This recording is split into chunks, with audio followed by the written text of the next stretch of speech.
निकालेंगे लूका रचित सुसमाचार उसका 14 अध्याय उसकी 15 आयत को हम पढ़ेंगे। लूका रचित सुसमाचार उसका 14 अध्याय उसकी 15वीं आयत को हम पढ़ेंगे।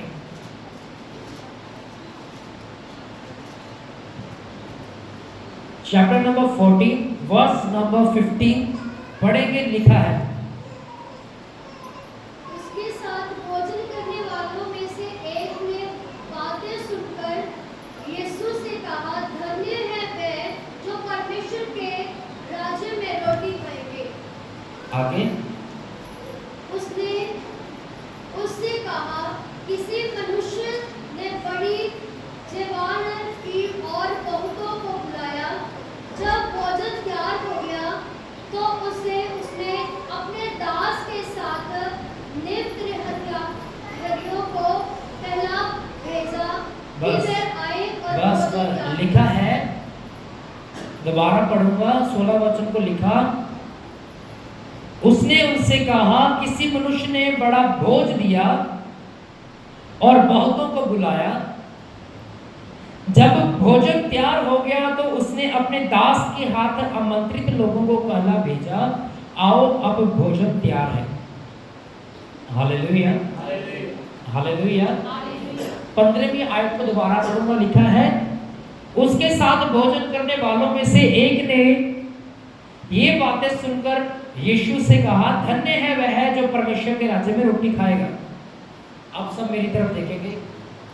लिखा, एक व्यक्ति ने यीशु मसीह को कहा, धन्य है वह व्यक्ति जो परमेश्वर के राज्य में बैठ के रोटी खाएगा।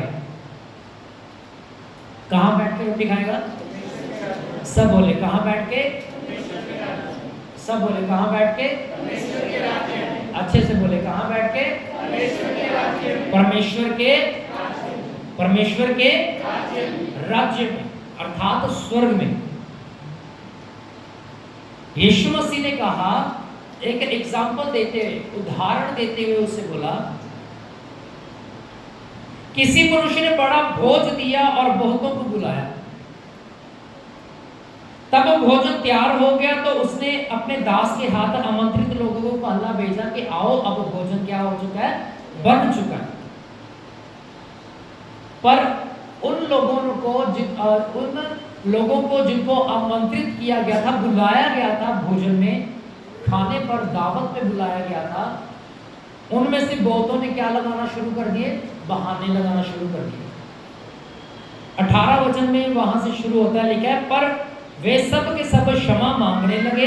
पहले ने उससे कहा, मैंने खेत मोल लिया है, अवश्य है कि उसे देखूं। मैं तुझसे विनती करता हूं, मुझे क्षमा कर दे।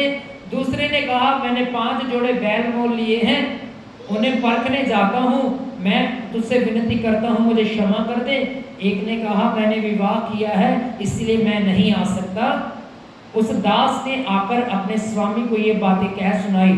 तब घर के स्वामी ने क्रोध में आकर अपने दास से कहा, नगर के बाजारों और गलियों में तुरंत जाकर कंगालों, टूंडों, लंगड़ों, अंधों को ले आ। दास ने फिर कहा, हे स्वामी, जैसा तूने कहा था वैसा ही किया गया है और फिर भी जगह है। स्वामी ने दास से कहा, सड़कों पर और बाड़ों की ओर जा और लोगों को विवश करके ले आ, ताकि मेरा घर भर जाए, क्योंकि मैं तुमसे कहता हूं कि उन आमंत्रित लोगों में से कोई मेरे भोज को ना चखेगा। आप सभी अपनी बाइबल को बंद कर दीजिए, सभी कर दीजिए बंद, और सिर्फ अब बातों को सुनेगा बड़े ध्यान से। ये जो आमंत्रित करने वाला एक व्यक्ति है, जो यीशु मसीह उदाहरण दे रहे, वो अपनी उदाहरण दे रहे। कहता है, एक व्यक्ति ने बड़ा भोज किया, अर्थात दावत दी, और लोगों को, अपने सिपाहियों को भेजा, जाओ उन लोगों को बोलो कि राजा ने क्या किया है, दावत पे तुम लोगों को बुलाया। पहले कहते हैं हाँ हाँ हम आएंगे। जब भोजन तैयार हो गया तो उस राजा ने बोला, जाओ अब जिन लोगों को हमने इनविटेशन दिया था, आमंत्रित किया था, उनको बुला कर ले। ये खाना बन गया, आ जाओ खाना खाते हैं। एक कहने लगा मुझे क्षमा कर, मैंने क्या लिए हैं, बैल लिए नए, बैलों का जोड़ा लिया, मैं उसे खेत में परखने के लिए जाता हूँ कि तो कैसा है, मुझे क्षमा कर, मैं नहीं आ सकता। दूसरे ने बोला मैंने विवाह किया है, मैं नहीं आ सकता, मैं अपने उधर थोड़ा काम काज में क्या हूँ, बिजी हूँ। और कलाम में लिखा है, एक कहता है मैंने खेत मोल लिए, मुझे वहां पे जाना है, पर कलाम में लिखा वो सिपाही जब वापस आते हैं उस राजा के पास और कहते हैं कि वो नहीं आ रहे और कह रहे हम बिजी हैं, तो उस जगह का जो राजा जिसने दावत तैयार करी थी क्या होगा, गुस्से में भौंकला गया। कलाम में लिखा है उसने कहा ऐसे कर, सड़कों में चला जा, जो तुझे मिलते हैं उनको बोल राजा ने बुलाया खाने पर आ जा। वो सभी सड़क पे जो चलने वाले लोग थे उनको बुला के लिए आया। कलाम में लिखा फिर से उस सिपाही ने बोला कि अभी भी जगह बाकी है। उसने बोला ऐसे कर, निकल सड़कों के ऊपर, जो सड़कों पर लोग सो रहे होते उनको भी उठा के ले आ और कहे आ जाओ, राजा ने क्या किया है, बड़ा भोजन तैयार किया, बड़ी दावत रखी है। वो आते हैं और एक सबसे भयानक बात है इस जगह पर जो डरा देने वाली है, वो पता क्या है, 24वीं आयत में लिखी है, लिखा है क्योंकि मैं तुमसे कहता हूं कि उन आमंत्रित लोगों में से कोई भी मेरे भोज को ना चखेगा। कोई भी वो व्यक्ति जो आमंत्रित किए गए थे उनमें से कहता कोई भी मेरे भोजन को नहीं चखेगा। वो भोजन है परमेश्वर का वचन अर्थात स्वर्ग का राज्य। पहले यीशु मसीह का वचन कहता है जो आगे वाले हैं वो क्या किए जाएंगे, पीछे किए जाएंगे, जो पीछे वाले हैं वो क्या कर दिए जाएंगे, आगे कर दिए जाएंगे। वो लोग जो आज आगे बैठे हैं बड़े धार्मिकता का लिबास पहने हुए हैं, अगर वो गलतियां करेंगे, परमेश्वर के वचन के अनुसार नहीं चलेंगे, दावत में तो बुलाया गया है, कलाम में लिखा बुलाए तो सभी गए हैं। क्या लिखा है, बुलाए तो सब, बोले बुलाए तो पर चुने हुए क्या हैं, बहुत। बुलाए तो बहुत गए हैं, पूरी दुनिया में मान लो 1 करोड़ बंदा है, 1 करोड़ बंदा परमेश्वर के राज्य के लिए बुलाया गया, पर जाएंगे कितने, बहुत कम। एक उदाहरण देता हूं, नूह के समय में मान लो 10 लाख लोगों की गिनती थी उस समय। 10 लाख की गिनती में उसने प्रचार किया कि भाई आ जाओ, बारिश आने वाली है, 40 दिन 40 रातें बारिश पड़ेगी और तुम डूब मरोगे अगर नहीं आओगे मेरे साथ जहाज में। उन्होंने बोला ये क्या है, पागल है। कितने बचाए गए, 1 नूह और उसके बेटे और उसकी बहुएं। 10 लाख लोगों में से गिनती के 5-7 लोग बचाए गए। सदोम और अमोरा की और नजर करिए, लाखों की कतार में लोग उस समय रह रहे थे, उस जगह पे रह रहे थे। उस जगह पर दूतों ने आगे प्रचार किया कि इस नगर को मैं नाश करने वाला हूं। लूत अपने दमादों को, अपनी बच्चियों को, अपनी पत्नी को लेके यहां से निकल जा। लूत ने प्रचार करना शुरू किया, उसके दमादों ने उसका ठट्ठा उड़ाया, पर उसकी दोनों बेटियों ने उस पर विश्वास किया, उसकी पत्नी ने भी विश्वास किया। कलाम में लिखा वो नगर से निकल गए। सिर्फ कितने बचे, 3, 2 उसकी लड़कियां, 1 लूत। इस फोन अपना स्विच ऑफ करो, किसका बजा है,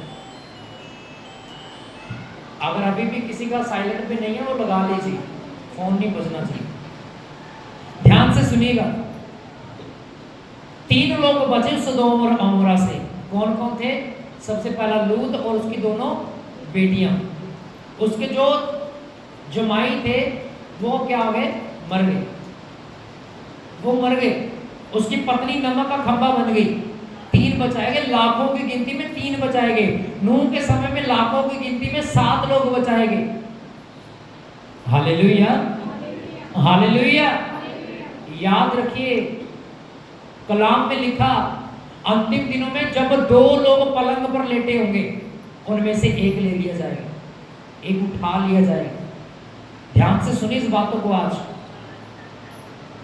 लिखा अंत के दिनों में जब रैप्चर होगा ना, यीशु मसीह का आगमन होगा, जब दो लोग पलंग पर सो होंगे अर्थात मियां बीबी, उनमें से एक ले लिया जाएगा। दो लोग चक्की पीस रहे होंगे, एक ले लिया जाएगा, एक छोड़ दिया जाएगा।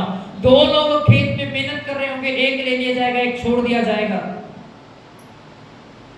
ये दर्शाता है कि 100 में से 100% लोग स्वर्ग के राज्य में नहीं जाएंगे। ये दर्शाता है कि स्वर्ग में जाना कितना कठिन है उन लोगों के लिए नहीं जिन्होंने यीशु को उद्धारकर्ता मान लिया।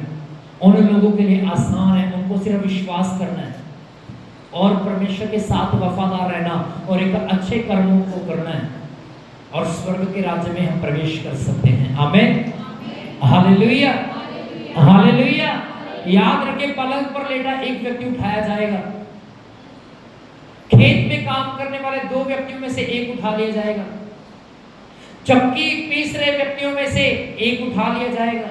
ये दर्शाता है कि इस धरती में से आधे लोग यहीं छोड़ दिए जाएंगे, आधे लोग इस पृथ्वी पर ही छोड़ दिए जाएंगे, वो स्वर्ग के राज्य में नहीं जाएंगे। मैं नहीं चाहता कि अगर इस जगह पर 50 लोग बैठे हैं तो उनमें से 10 स्वर्ग में जाएं। मैं चाहता हूं कि हम 50 के 50 स्वर्ग के राज्य में मिले। Hallelujah, hallelujah. ईमानदार यीशु मसीह के साथ बादलों पर क्या किए जाएंगे? उठा लिए जाएंगे, और वो जन्नतों के मीठे जो मेवे हैं वो खाने पाएंगे। आमीन, आमीन, हालेलुया। ईमानदार, सिर्फ वही जो ईमानदार है यीशु मसीह के साथ, वही उसके राज्य में उठा लिए जाएंगे। ये किताब, ये वचन है लूका 14 की 15 से लेके 21 आयत तक हमें यही सिखाता है कि बहुत सारे बुलाए गए हैं, आमंत्रित तो किए गए हैं, पर उनमें से कोई नहीं आया। चुने तो बहुत गए हैं, उनमें से स्वर्ग में नहीं जाएंगे, उनमें से परमेश्वर की रोटी को नहीं खा पाएंगे। खा पाएंगे वो लोग जो आज अकेले हैं, जो छोड़े गए हैं, जो त्यागे गए हैं। परमेश्वर उन्हीं को उठा के अपने राज्य में लेके जाएगा। आमीन, हालेलुया, हालेलुया। याद रखें, एक आशा है आपके लिए,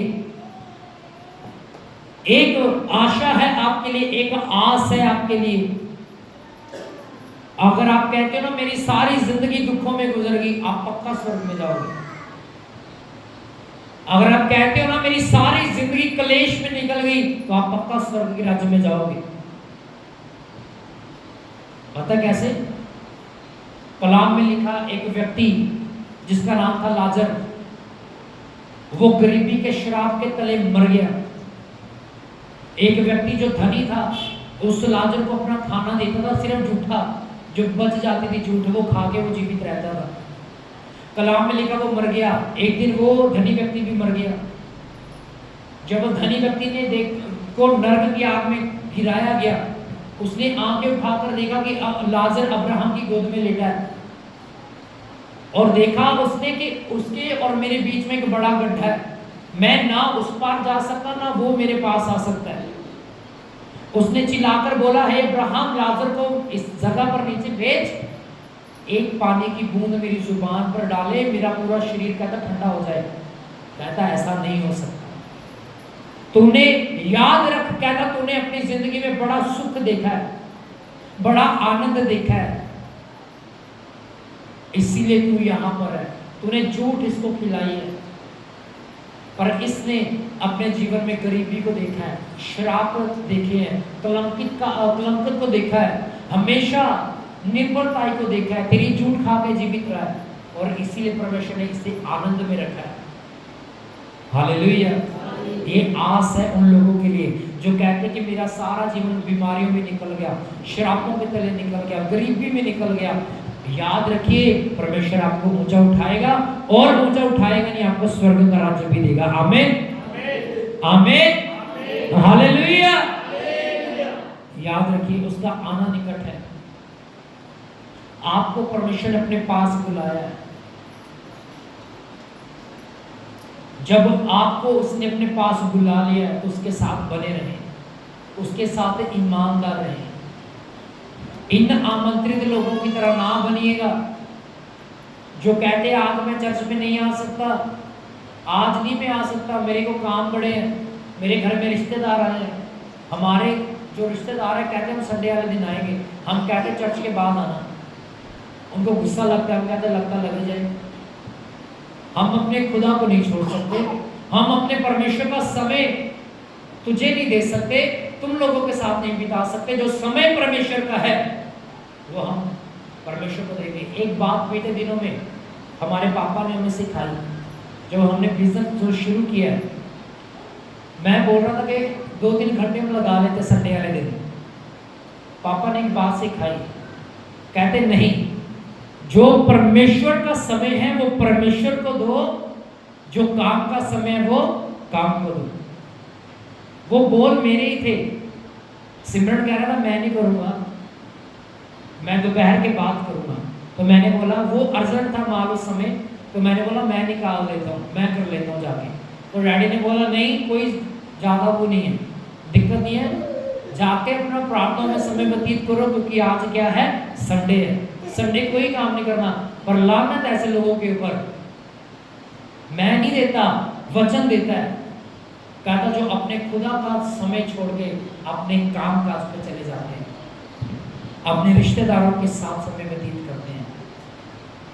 धिक्कार है ऐसे लोगों के ऊपर, कलाम कहता है, जो अपना समय परमेश्वर के साथ व्यतीत नहीं करते, जो संडे एक दिन भी नहीं अपना परमेश्वर को दे सकते। एक दिन परमेश्वर को आप नहीं दे सकते हो। आप याद रखिए, इतिहास को छान कर देखिए, इजरायली लोग पता क्या करते थे, संडे जो सबत का जो दिन होता था वो पूरा दिन भूखा रहते थे, पूरा दिन। रात को भी खाना नहीं खाते थे, अगले दिन उनके चूल्हे पर आग जलती थी। पढ़ के देखिए इतिहास में। पर आज हम क्या कर रहे हैं, चलो 2 बजे तक उपवास है, 5 बजे तक, 8 बजे तक है, 10 बजे तक भी होगा, पर कम से कम एक दिन तो परमेश्वर को देना सीखो। जितना मर्जी जरूरी काम हो, सारे काम परमेश्वर के बाद है,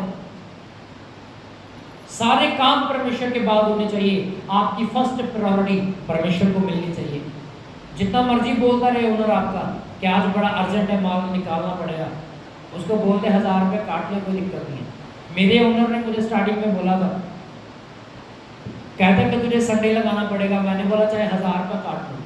एक थोड़े दिन पहले, हफ्ता भर पहले, जो वहाँ पे एक मैम काम करते हैं अकाउंटेंट, उन्होंने बोला राजवीर अगर तुझे मैं 10,000 रुपये दूँ क्या तो संडे वाले दिन को आएगा? मैंने बोला नहीं आऊँगा। कहते अगर 1 लाख दूँ तो आएगा? मैंने बोला नहीं आएगा। अगर तो करोड़ों भी दे दे मैं तो भी नहीं आऊँगा, नहीं आऊँगा, जो करना कर ले। काम छोड़ना मंजूर है, पर परमेश्वर की हजूरी से अलग होना मंजूर नहीं है, क्योंकि ये मेरा फर्ज है। परमेश्वर ने मेरे लिए जान दे दी, मैं एक दिन उसे नहीं दे सकता। हम फिर भी कहते हैं कि नहीं, हमारा संडे लगाना बड़ा जरूरी है। मेरी टांगों में दर्द हो रहा था, मैं नहीं आ सकता, मेरे कमर में दर्द हो रहा है, मैं नहीं आ सकता। अरे चर्च में आओगे तो ठीक होगे ना। Hallelujah, hallelujah.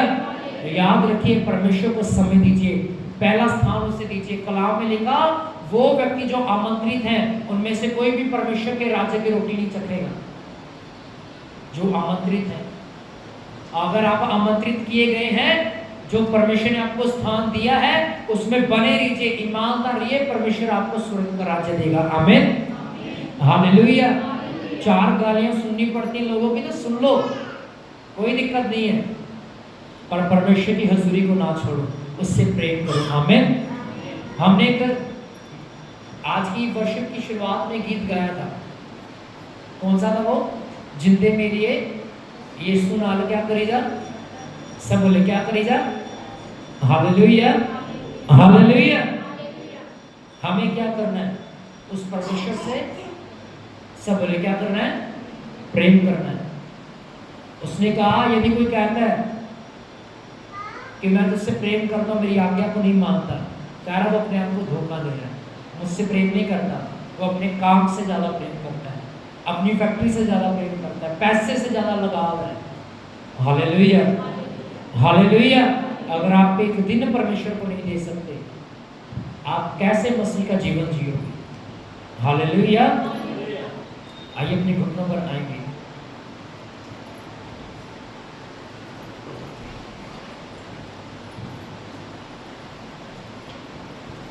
आइए अपने घुटनों पर आ जाएंगे और प्रार्थना करेंगे।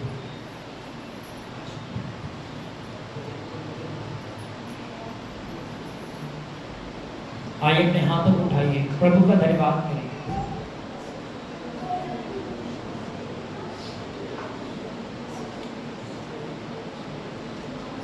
उससे कहें कि परमेश्वर, बहुत बार ऐसे समय आया जब मैंने तुझे छोड़कर अपने काम को फर्स्ट प्रायोरिटी दी है,